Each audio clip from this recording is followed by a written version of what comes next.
Bonjour à tous et bienvenue à Moi 3.0, accompagnée de Marie-Michel Drouin ce matin. Je suis vraiment contente d'être avec toi, Marie-Michel. Moi aussi, José, vraiment. Hey, Oui, elle est belle l'intro. Je l'avais pas vu ton intro de. Ben oui, c'est vraiment fantastique, c'est super. merci. Merci. Puis je trouve tu sais, le Moi 3.0 sans excuses, sans peur, sans limite. Je tiens à le rappeler parce que ça se prête encore une fois avec le sujet d'aujourd'hui. Moi, mon objectif, là, c'est vraiment l'empowerment, qu'on retrouve le pouvoir sur sa vie dans toutes les sphères, là, sexuelles, Ouais. santé, alimentation, carrière. Et toi, Marie-Michel, tu es conseillère en orientation depuis 2007. Donc, Oui.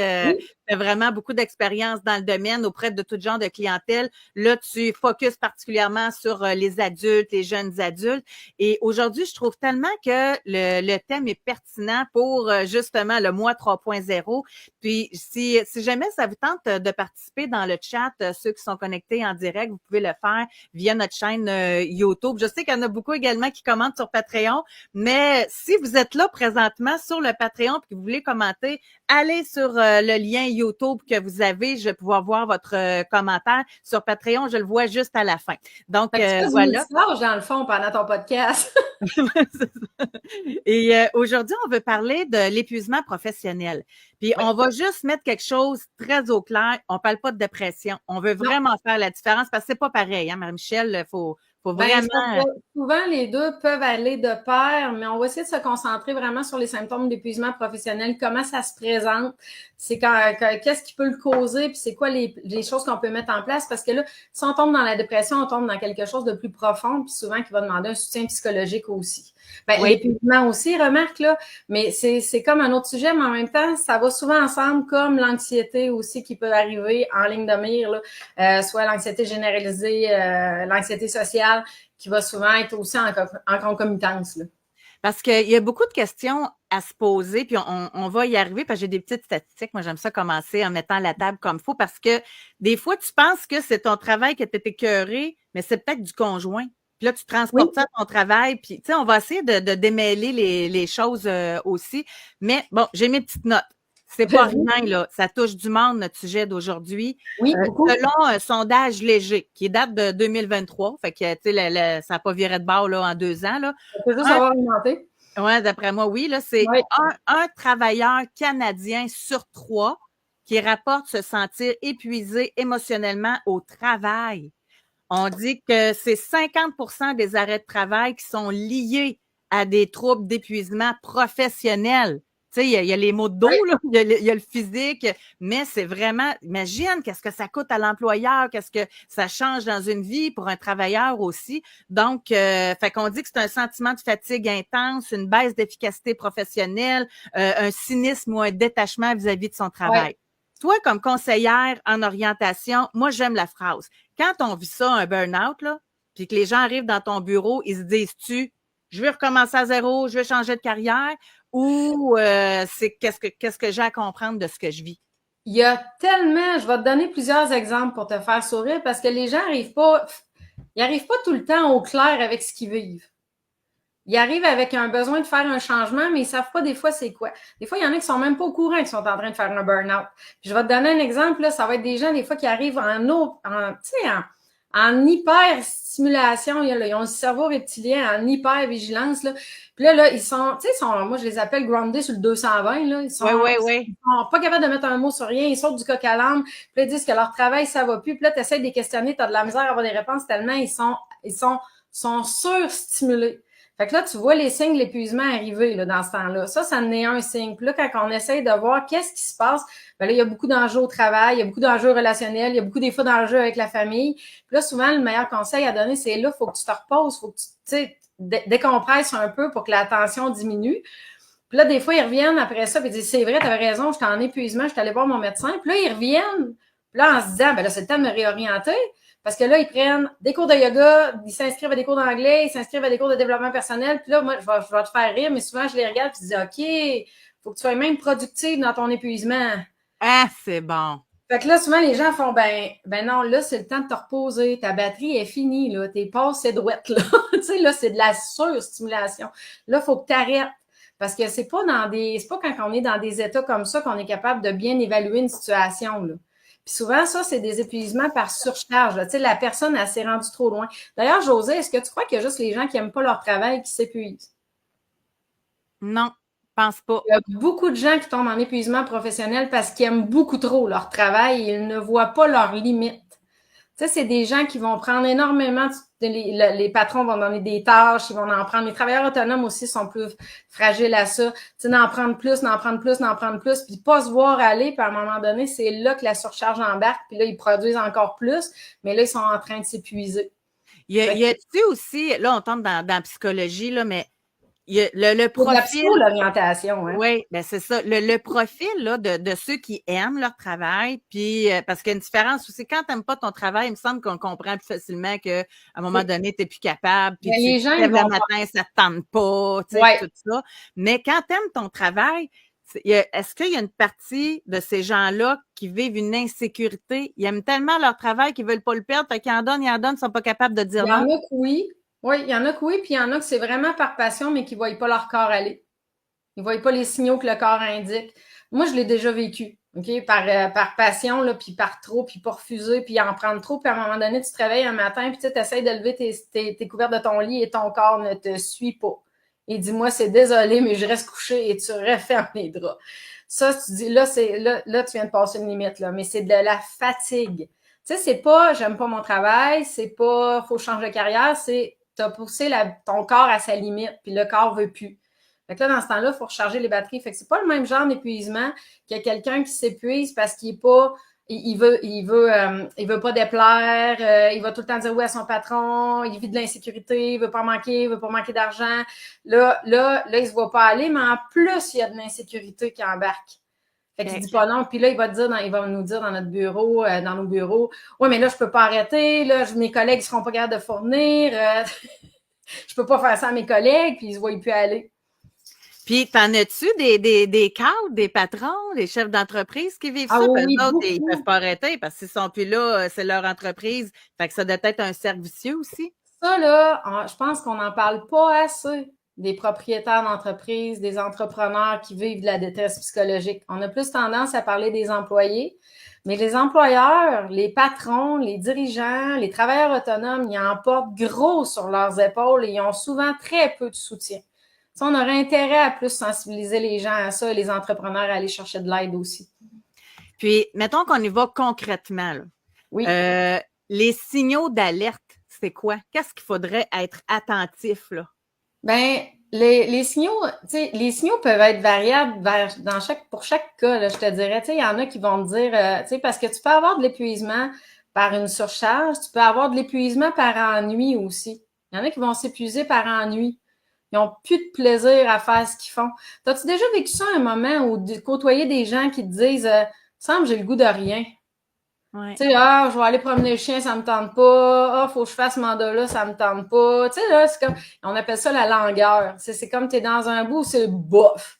La seule chose qui caractérise, c'est bof. Puis là, ils te disent, je suis plus motivée au travail. Qu'est-ce qu'il y a? Puis là, il y a une chose qu'il faut essayer, là, puis même pour les gens là, qui nous écoutent, là. Tu sais, quand on sent qu'on a des symptômes d'épuisement ou on veut se remettre en question, là, faut faire la rétrospective. C'est ça que je fais dans mon bureau avec les clients, là. C'est faut voir d'où on arrive. Qu'est-ce qui s'est passé pour voir où on se trouve, pour après ça regarder vers l'avenir. Parce que si on fait juste regarder vers l'avenir puis des fois faire un changement, si on ne porte pas attention à d'où on arrive, qu'est-ce qui s'est passé, ben on a tendance à répéter la même chose. Fait que des fois, les gens vont faire des mouvements précipités ou vont changer d'emploi précipitamment sans évaluer. Puis là, ils se disent, voyons, je me ramasse dans la même situation. Comment ça, je suis encore en train de vivre la même chose? Puis je me réépuise de la même façon. Fait que c'est toujours important de prendre ce recul-là. Ça me fait penser, Félix Leclerc, là, tu sais, là, c'est lui qui a dit la meilleure façon de tuer un homme, c'est de le payer à ne rien faire. Tu sais, c'est ceux qui travaillent, puis là, je ne veux pas généraliser, j'insiste. Non, là, mais j'en ai connu, exemple, des fonctionnaires. Puis, hey, ben même, moi, je parlerai pas de fonctionnaires. Moi, te parler, en fin de semaine, j'ai rencontré quelqu'un qui me donnait, c'est un cas vécu, là, OK? Le gars, il travaille pour une grosse compagnie d'électricité à Montréal. Un salaire, là, incroyable. Lui, il arrive d'une petite compagnie, il s'en va là. Et là, il arrive sur le chantier, il y a de quoi faire. Après 2 heures, c'est fini. Fait que là, il appelle son boss. Ben, il dit, prends une marche. Il dit, toi, t'es là pour la journée, là. Hein? Fait que lui, il faut qu'il apprenne à ralentir, alors que c'est quelqu'un qui aime ça être dans l'action. Il capote parce qu'il y a une bonne paye, mais il fait plus rien. Il fait quelque chose en 2 heures qui est payé pour la journée. C'est un cas réel, là. Ben oui, Fait, puis ça, il y en a beaucoup. fait que lui, c'est un candidat, là, à un moment donné, il va manquer de, comment on dit Ben, ça, un ça purpose, peut là. devenir d'épuisement par ennui ou de Ben la oui, sous-productivité. Tu sais, moi, j'appelle ça des fois, t'es-tu rendu au syndrome de mettre un post-it sur l'heure, là, tu sais, au symptôme, là, pas syndrome, symptôme, là, tu sais, quand tu t'es rendu que tu mets un post-it sur l'heure parce que le temps est interminable et passe pas vite, là. Puis là, des fois, il y a des clients qui me regardent et disent, ouais. Tu sais, parce que quand tu es absorbé, quand tu aimes ce que tu fais, tu vois pas le temps aller. Mais quand tu t'ennuies, là, le temps est interminable, là. hey, mais tu vois, je Oui. pensais pas qu'on irait là. Quand on parle d'épuisement professionnel, dans ma tête à moi, c'était quelqu'un qui arrêtait jamais, qui était pas capable de dire non, alors qu'il y a l'épuisement par Par ennui que je ennui. connaissais pas. Oui. Il y a l'épuisement, tu sais, par compassion aussi. Les professionnels qui travaillent avec d'autres, qui aident des gens souvent en souffrance. Ça, c'est l'épuisement par compassion. C'est qu'à un moment donné, t'es siphonné d'aider des gens, là. Fait que c'est toi qui développes une fatigue. Puis t'es rendu, t'as de la misère. Parce que, tu sais, moi, il y a 2 livres là, que je recommanderais à tous tes auditeurs. Là. C'est un petit bonbon de vie à lire. Là. Ça devrait être obligatoire comme lecture. C'est les 2 livres de Sonia Lupien, Par amour du stress. Puis le deuxième, c'est le stress au travail versus le stress du travail. Si vous n'avez pas le temps de lire, écoutez ces 2 podcasts. Ils sont super bons. Elle a fait 2 podcasts d'1 heure et demie où elle l'explique bien. C'est une chercheure qui étudie le stress. C'est vulgarisé, c'est bien dit. Puis justement, c'est parce que le stress, on peut pas l'éviter dans la vie. Il fait partie de la vie. Puis ça, Oui, souvent, je l'explique à mes clients, là, c'est qu'à un moment donné, tu sais, le travail, ça demande de l'énergie. Fait qu'on est tous fatigués après une semaine de travail, mais il y a une fatigue qui est anormale, puis il y a une fatigue qui est normale. Puis là, c'est aussi de départager qu'est-ce qui est anormal, qu'est-ce qui ne l'est pas, parce que souvent, dans un épuisement, les gens vont perdre aussi le sens dans leur vie personnelle. Ils n'ont plus d'énergie pour leur vie personnelle. Tu sais, ça impacte toutes les sphères. Puis, tu sais, la phrase de Félix Leclerc que tu viens de dire, là, moi, j'accompagne beaucoup des gens qui sont en arrêt subi et non en arrêt choisi suite à un accident de travail ou accident d'auto, peu importe, là, mais ils viennent pas me voir par choix, là. C'est subi. Puis ça impacte toute leur sphère de vie. Puis souvent, ils vont me dire, tu sais, des fois, ça dure 3-4 ans, là, le processus avant qu'ils puissent se remettre en action, là. Mais le travail, c'est la santé. Tu sais, quand tu te sens, tu as un réseau social, quand tu as un bon oui, contact avec ton réseau, une quand tu peux valorisation. communiquer, la valorisation, te sentir utile en société, t'accomplir, avoir du plaisir, c'est important. Puis là, ils l'ont plus, ils ont une perte de sens. Puis là, ils s'ennuient dans leur vie. Puis en plus, ils vivent des douleurs, imagine. Tu sais, c'est affreusement difficile, Ouais. ça, pour certaines personnes. Puis je t'écoute, puis il me revient là, plein d'anciennes anecdotes. Il y a des gens, là, exemple, bon job, bon salaire, mais c'était pas leur choix, eux autres, de faire ça dans la Et vie. ça, il y en a beaucoup, hein. Ou qui sont fait pousser, exemple, entreprise familiale, il faut que tu reprennes les rênes. Tu sais, je donne un exemple comme ça, mais il y en a plein d'autres, là, qui sont Tu as fait une pousser. bonne cotère, tu peux devenir médecin, tu Oui, peux c'est devenir ça. pharmacien Mais cette dentiste. personne-là, elle voulait jouer de la guitare dans un band. Tu sais, c'était ça qui la rendait heureuse, là. Fait que c'est justement, quand les gens arrivent dans ton bureau, c'est-tu des aider à pourquoi? C'est-tu ton travail Oui. le problème? C'est-tu que t'es pas à bonne place ou que t'es pas dans la bonne entreprise aussi? Parce que ton travail, tu peux l'adorer, mais où tu travailles, c'est malsain. Ben ça, quand quelqu'un est dans une situation comme ça, là, tu sais, par le discours des gens, on l'entend. Si la personne, c'est le milieu qui est malsain, elle me parle pas de ses tâches. Elle va me parler du patron, elle va me parler des collègues, elle va me parler des conflits, elle va me parler des enjeux, des valeurs organisationnelles qui sont plus liées aux siennes, qui sont pas liées aux siennes, du changement de direction de l'entreprise. Quand il parle des gens autour, il parle pas de leur profession. Fait que dans ce temps-là, la meilleure stratégie, c'est de dire, ben écoute, puis là, c'est de faire réaliser à la personne qu'elle aime encore ce qu'elle fait, mais elle n'aime plus l'endroit où elle le fait. Donc là, c'est important de commencer de la recherche d'emploi pour changer de lieu, d'avoir un lieu plus optimal qui correspond plus. Quand la personne n'aime plus son travail, non seulement elle parle de tout ce que je viens de te nommer là, mais elle parle aussi de ses tâches. Les rapports, elle aime plus ça, tout ce qui vient en charge avec ce qu'elle a à faire, les lois, les règlements, dépendamment du secteur d'activité. Là, ils vont te parler des tâches qui n'ont plus de plaisir, puis qu'est-ce qu'ils aimeraient faire. Fait que là, dans ce temps-là, il faut tout décortiquer, puis là, ça devient un processus de réorientation. Mais ça c'est plus facile à faire parce qu'ils sont prêts à bouger. En épuisement, il faut que tu te reposes avant de bouger. Tu sais, Ouais, parce que tu ouais, prends pas des bonnes décisions quand tu es complètement épuisé, là, tu le sais comme moi. ouais. Quand tu es surstimulé non plus, puis que là, oups, la colère embarque, l'irritabilité embarque, c'est pas là qu'on prend nos meilleures décisions non plus. On prend nos meilleures décisions quand on est plus calme, plus reposé, puis qu'on a le temps de se questionner, puis qu'on a le temps de se déposer, là. Puis, mettons on prend ta pratique à toi, là, qu'on prend les gens Mhm. qui vont te voir, là, parce que depuis 17 ans, en général, c'est-tu qui sont pas dans le bon travail ou qui sont pas à bonne place? Ou c'est différent, c'est du cas par cas vraiment? Ah, c'est vraiment du cas par cas, là. Je te dirais que c'est quasiment, c'est égalitaire. Tu sais, OK. oui, puis il y en a des fois que, ben, tu sais, ça arrive souvent que les jeunes adultes qui sortent de l'école, là, tu sais, avant d'être vraiment heureux dans son travail, ça peut prendre entre 5 et 7 ans. Tu sais, en termes de compétences, puis en termes d'essayer des places avant de dire, hey, là, moi, je suis à l'aise. Puis, des fois, c'est des compétences qui font s'acquérir au fil du temps. Puis souvent, les jeunes adultes ont l'impression qu'en sortant, il va falloir qu'ils soient bien. Ben non, il faut que tu t'adaptes, il faut que tu apprennes. Mais ça, c'est pas enseigné que ça prend 5 et 7 ans, des fois, Ouais, s'adapter. ouais, Puis, ouais, ouais. c'est drôle, parce que j'ai entendu un actuaire dire ça à un de ces jeunes à un moment donné. T'en as pour un 5 à 7 ans avant vraiment de maîtriser parfaitement bien tes compétences. Puis là, des fois, ça amène le syndrome de l'imposteur. Hey, je suis pas compétent. Ouais, mais là, t'as peu, là, t'es en train de l'acquérir. Donne-toi une chance, là. Moi, il y avait une phrase de Marc Dutil. C'est Marc Dutil qui avait dit ça. C'est 10 ans d'expérience, ça prend 10 ans à acquérir, même avec Google. C'est bon. Moi, je m'amuse à la dire aux jeunes, là, parce que ça va prendre du temps. C'est Ah pas vrai. oui, c'est C'est pas vrai vrai. que c'est automatique. Ça prend du temps, ça prend de la pratique. Puis là, quand ils comprennent ça, ils font, ah, je suis normal. Ben oui, t'es normal. Fait que là, des fois, si t'as tout le temps travaillé pour la même place, ben, va essayer d'autres choses. Avant de dire, je me réoriente totalement, là. À moins que t'es physiothérapeute et t'aimes pas toucher le monde, t'aimes pas soigner le monde, ben, même si tu vas l'essayer ailleurs, ça changera pas grand-chose, là. Mais tu sais, Ouais. quand t'es Mais à l'inverse, tu peux te questionner parce que tu peux être bon dans quelque chose, mais tu n'as plus la flamme pour le faire. Tu n'as plus le goût oui, de le faire. ça, c'est ce qu'on appelle des compétences usées. Ça, veux-tu, je vais te donner un truc que d'habitude les gens aiment bien pour justement valider, là, je suis en épuisement, je suis pas bien, c'est quoi qui se passe? Parce que des fois, il y a aussi qu'on a une perte de confiance en soi, on a une perte d'estime de soi, fait qu'on se sent pas bonne, ça, ou bon, là, ça vous arrive, là, les auditeurs. Posez-vous la question, est-ce que vous avez des reflets de votre employeur? Est-ce que votre employeur vous dit que vous êtes pas bon, que vous êtes pas compétent? Là, des fois, les gens vont dire, ben non, t'as des bonnes évaluations? Ouais. Bon, ben la question, c'est-tu, est-ce que je suis pas bon ou c'est j'aime plus ça? C'est pas pareil. C'est pas la même réflexion. Si t'aimes plus ça, ça fait la différence. Si t'es pas bon, c'est d'autres choses. Mais souvent, les gens vont mêler les deux. Puis un des trucs que j'aime faire avec les clients là, qui demandent quand même de la réflexion, mais sans être poussé, là, ça vient de l'outil Trima, qui est un test psychométrique que j'utilise beaucoup là, en coaching. C'est que tu fais un cadran, à 4 carrés. Dans le haut à droite, c'est le cadran du je sais faire et j'ai du plaisir à faire. Ça, c'est les compétences où t'es dans le flow, là. Ça va, là. J'aime ça, je suis bonne. Ça, normalement, il faut se tenir là 80% du temps. Un être humain heureux au travail, 90% du temps, il va être là. Il y a tout le temps un 20% qui nous fait un petit peu suer dans la vie, là. C'est ça, c'est OK. quelqu'un d'heureux.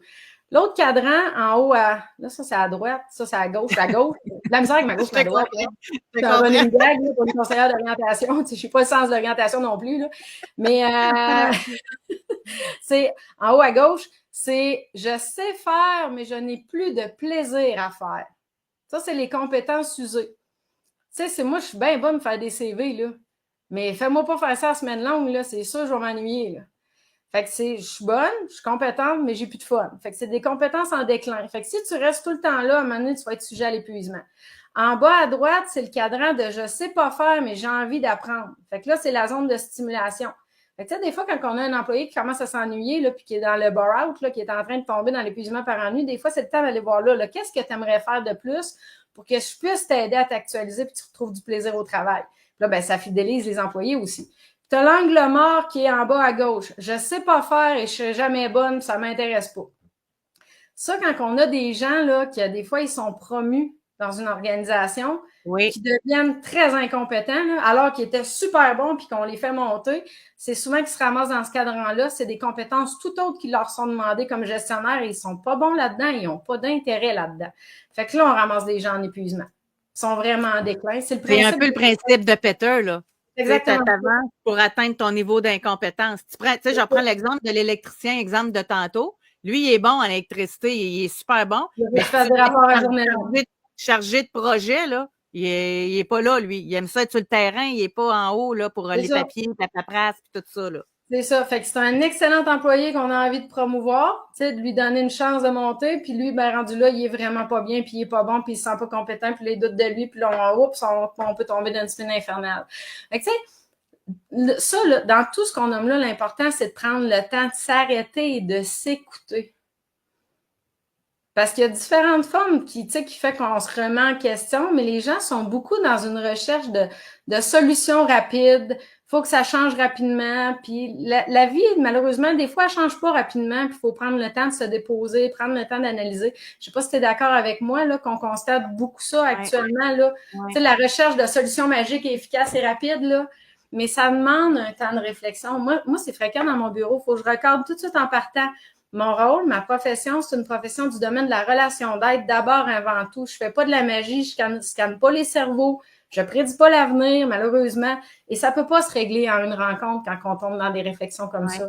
Il y a des gens qui vont très plus vite. ça presse, là, plus il faut prendre son temps pour être capable de trouver la solution, puis de le faire comme il faut, puis pas besoin d'avoir à recommencer. Puis c'est d'avoir une capacité d'introspection, se déposer intérieurement, prendre le temps d'analyser, prendre le temps. Tu sais, dans ce temps-là, on offre plein d'exercices aussi pour se repositionner. Mais c'est le travail en ce moment est exigeant, il est demandant, tu sais, parce qu'il manque du monde. Il y a la situation depuis la pandémie, je te dirais, est difficile.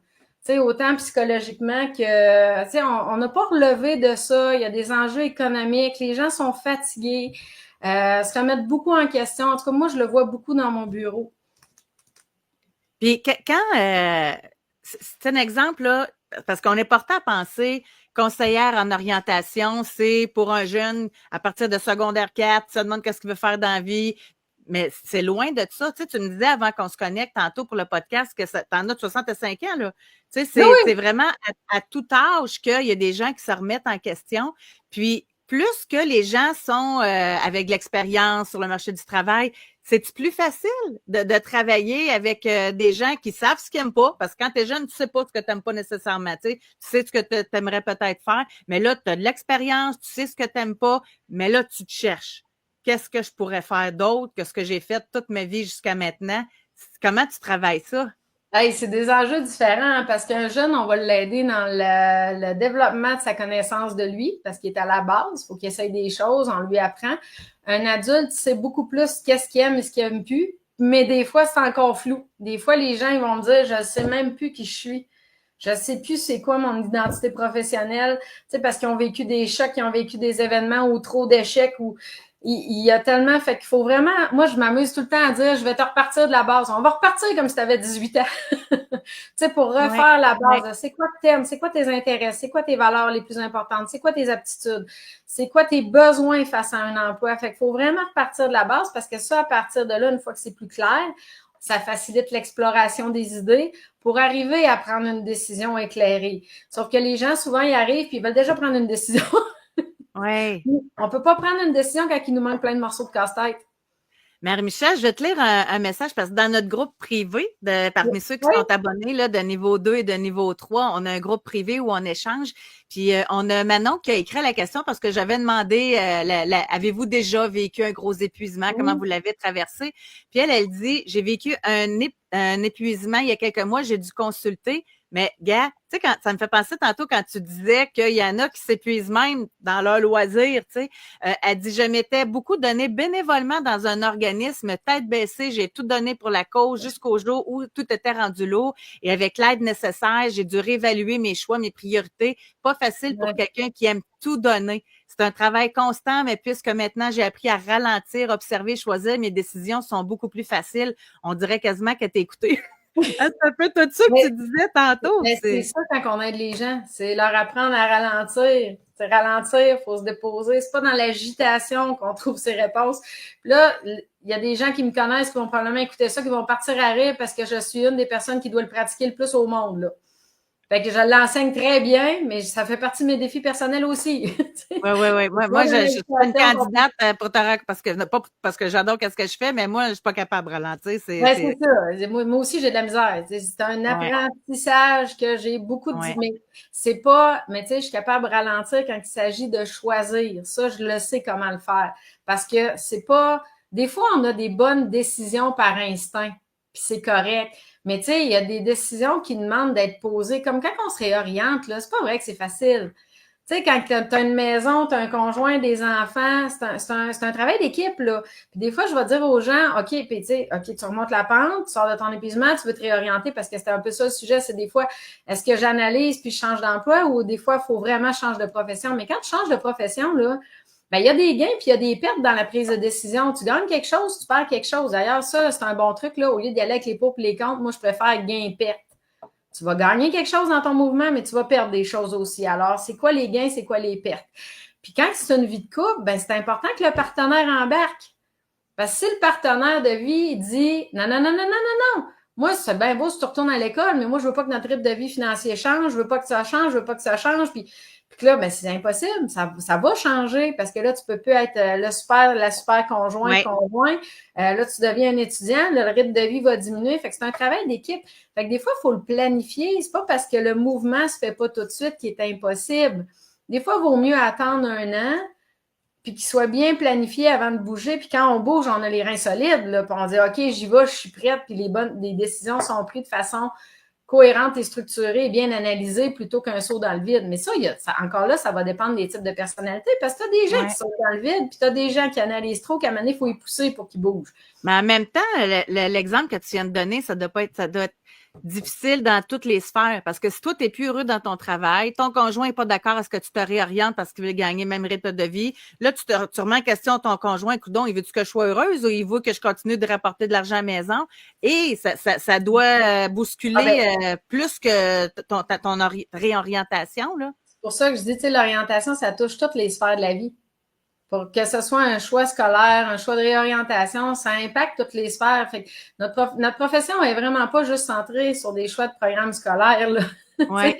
C'est pour ça que je dis tout le temps, c'est de la relation d'aide, puis on coach à travers ce qu'on fait pour aider les gens à mieux se positionner, à prendre des décisions éclairées, à voir des fois les facettes que eux voient pas. Allez, je vais te donner un exemple concret que je vois fréquemment là, quand les gens veulent se réorienter, c'est qu'ils ont tendance à oublier qu'ils gardent encore leurs compétences. Exemple, un enseignant qui se réoriente. Mais c'est pas parce qu'il se réoriente qu'il peut plus être enseignant, là. Puis des fois, juste de dire ça, tu sais, tes compétences, t'es encore. Ah, ben oui, hein, c'est vrai. c'est comme si l'ancienne carrière disparaissait. Ben non. Fait que si ça marche pas, puis t'aimes pas ça, ta réorientation, t'as encore ton autre champ de compétences là, qui existe, que tu peux encore utiliser. C'est vrai. Tu sais, au lieu d'enseigner à des jeunes, par exemple, tu peux aller dans des entreprises faire des formations, ton jase, là, ça peut être. Mais mettons que l'enseignante, elle veut devenir massothérapeute, là. Tu sais, puis elle veut vraiment quitter l'enseignement, mais elle est encore enseignante si jamais ça marche pas, là. Mais ça, c'est un réflexe que les gens, ils ont l'impression qu'en quittant quelque chose, ça part tout au complet. Ça part c'est vrai, c'est bon. Ben, c'est pas quand il y a un accident de travail où il y a des blessures et que là, la personne ne peut plus l'exercer. C'est encore là, il y a des variables. Ça doit être triste, hein? Quelqu'un qui aime ce qu'il faisait, mais à cause de blessures, il ne peut plus faire son travail, là, il faut qu'il se ramasse dans un autre job complètement différent. C'est une grande partie de ma clientèle. Parce que j'en fais beaucoup. Il y a beaucoup de gestion de deuil là-dedans. Là. Parce que, tu sais, la personne qui était, je prends un exemple d'un charpentier menuisier qui travaillait de ses mains, qui aime travailler physiquement, trouver des solutions, mais agir concrètement. Ben souvent, il aime le 4 roues, il aime le skidoo, il aime sa terre à bois, il aime tout ce qui est manuel, là, puis là, il peut plus le faire. Fait que non seulement son travail est impacté, mais toute sa vie personnelle aussi. Imagine-tu, là, c'est des deuils incroyables. Puis en même temps, des fois, dans ces deuils-là, il y a des belles histoires aussi. Parce que les gens vont trouver, mais tu sais, il faut les aider à trouver un autre angle de vie, un autre... Raconte-nous-en une pour terminer. Avec une belle histoire. Un bel exemple. Il y en a plein de belles histoires. Tu sais, des fois, je reçois des courriels, je fais « My God, j'aurais pas pensé. » Tu sais, la personne... Tu sais, ça, c'est le fun après 18 ans de carrière, là, c'est qu'il y a des gens que j'ai vus en secondaire 5 qui, là, viennent me revoir, puis ont fini l'université, puis sont dans des postes de cadre. Tu sais, ça me donne un coup de vieux à chaque fois, là. Je fais « My God. » Je nie pas. Mais une belle histoire. Ben écoute, tu sais, quelqu'un qui a changé, tu sais, qui aurait toujours voulu aller en entrepreneuriat, qui tout d'un coup, l'accident de travail va faire en sorte que, ben là, il y a le guts de foncer, mais dans un tout autre domaine. Ou des fois, il y en a qui disent, je me suis jamais écoutée, j'aurais voulu aller à l'école, puis là, je me permets de le faire. Puis qui réussissent. Fait que ça, il y en a, mais tu sais, donner des exemples, il y en a tellement. Il y a plus de belles histoires que de pas belles histoires, mais tu sais, c'est des tempêtes à traverser. Ouais. J'ai déjà eu un client que lui, ben, en changeant de région, c'était difficile. Puis là, il était obligé de se réorienter au complet. Puis il était venu me voir, il était rendu au cégep, il était dans la quarantaine. Puis il arrive pour une rencontre, il dit check ça, j'ai mon sac à dos, ma petite Puis ça, il n'y a pas d'âge. Fait que, tu sais, quand quelqu'un me dit je suis rendu trop vieux, écoute, moi, j'ai des gens à la retraite qui retournent à l'université. C'est nos propres limites rendus là. Oui. Tu sais, moi, ça, c'est mon quotidien là, d'être là-dedans. Fait qu'il y en a qui disent, mais là, je suis unique. Non! Moi, l'indécision, ça fait partie de ma job. Là. Je suis tout le temps là-dedans. Fait que, tu sais, c'est beau quand les gens se prennent en main. Tu sais, quand les gens disent, OK, je vais me mettre en action, OK, mais des fois, le processus de mise en action, il peut être long et c'est correct. Puis il y en a des fois, tu fais, My God, t'as fait ça vite. Ouais, je t'ai rendu là. Tu sais, puis là, je suis arrivée au bon moment, moi, dans leur vie pour qu'ils fassent le move rapidement. Fait que tout le monde arrive à des étapes différentes, puis il n'y a personne qui traverse de la même façon. Puis, tu sais, par rapport à l'épuisement, écoutez votre corps, là. C'est ça qui est important. Tu sais, quand tu as des maux de tête en continu, quand tu as, une fatigue qui est extrême, quand le dimanche soir, c'est lourd, quand tu finis tes journées en travail en pleurant ou tu pleures en pleine journée, il y a des signes. Là. Il y a des signes qu'il y a quelque chose qui ne marche pas. D'ailleurs, il y a quelque chose, je me suis dit hier, j'ai dit, il faut que je dise ça à José. Le télétravail. Oui. Le télétravail. Oui. Moi, je vois beaucoup plus de gens en détresse avec le télétravail que de gens heureux sur le télétravail. Ouais. Ah oui! Oui. Il y a le manque de contacts sociaux, le manque de feedback, l'avoir l'impression de juste faire des tâches de surface et pas des tâches en profondeur. C'est parce que quand on fait des tâches de surface, on est rapide, mais on n'est pas productif. Quand on fait des tâches en profondeur, on est concentré, on voit un résultat, puis ça, on retrouve de la satisfaction personnelle. Quand tu fais juste du travail de surface, tu sais, des courriels, puis juste t'as l'impression que tu gères juste quelque chose qui n'a pas de sens. Là. Mais, tu sais, imagine la personne qui se lève le matin, prend son café, puis elle retourne travailler toute la journée assise dans sa chambre. Puis elle ressort de sa chambre à la fin de la journée pour souper et retourner dans sa chambre. Et que sa vie, ça... Écoute, puis là, il dit, je sais pas pourquoi j'aime pas ça le télétravail, puis je pleure, puis tu sais. Puis là, quand tu apprends le contexte, tu vas, ouais, mais là, ben, c'est normal. Ta chambre est associée à toute ta vie, là. Tu sais, c'est pas comme quand tu as un bureau, tu as de la lumière, au moins tu es bien installé, là. Puis, tu sais, moi, je vois beaucoup plus de jeunes qui veulent retourner dans les bureaux que je vois de jeunes qui veulent faire du télétravail, là. Hey, mais je suis vraiment contente que tu aies pensé à nous dire ça parce que c'est. Ben, le télétravail épuise. Ouais. Ben, il y en a que oui, là. Mais tu sais, tantôt, on parlait avant de rentrer que prendre la route, là. Oui. Tu sais, le trafic, là, oui, c'est ça du trafic, mais le trafic, c'est aussi le temps de décrocher de la job. Oui, parce que pour mettre en contexte, je disais à Marie-Michel que je pense qu'en général, pour l'instant, ceux qui me connaissent savent que je suis 6 mois en Floride, 6 mois au Québec. Puis en Floride, ben moi, je suis tout le temps sur place. Tu sais, je travaille dans mon motorisé, là, tu sais, en mode VR. Mais au Québec, j'ai 1 heure de route à faire, 1 heure de route de retour fait que ça me donne 2 heures sur la route. Puis tout le monde dit aïe, ça doit être difficile. Je ressens un petit peu plus de fatigue physique, mais mentale, non. Parce que je me mets dans le beat. Quand je m'en vais travailler à la radio, là, je me mets dans le beat de radio. Puis quand je reviens chez nous, ben là, je décroche puis je me prépare à être juste bien à la maison, de faire un trait entre mon travail puis ma vie privée. Oui, ben ça aide. Puis ça, il y a des études qui l'ont prouvé. Je dis, le livre de Sonia Lupien puis son podcast, c'est fantastique. C'est un petit bijou, ça. Vraiment, je suis en train de la plugger. On va l'inviter dans Moi 3.0. Elle vulgarise super bien. Moi, j'ai adoré ça. Mais ça explique tellement de choses. Puis c'est beaucoup le stress. Puis elle en parle beaucoup du télétravail. Puis moi, j'étais contente de la lire parce que dans mon bureau, mon quotidien, c'est pas de voir des gens heureux en télétravail, c'est de voir des gens souffrants en télétravail. Fait que, tu sais, le contact, on est des gens de clan, hein? L'humanité, on est des gens de clan, on n'est pas des individualistes.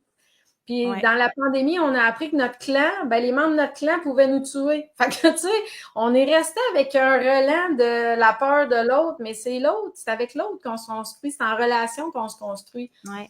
Ben, ça va être notre mot de la fin, Marie-Michel. Puis je sais qu'on aurait pu parler encore très longtemps. On va te réinviter. Merci beaucoup. Pour vrai, là, j'ai trouvé ça vraiment intéressant.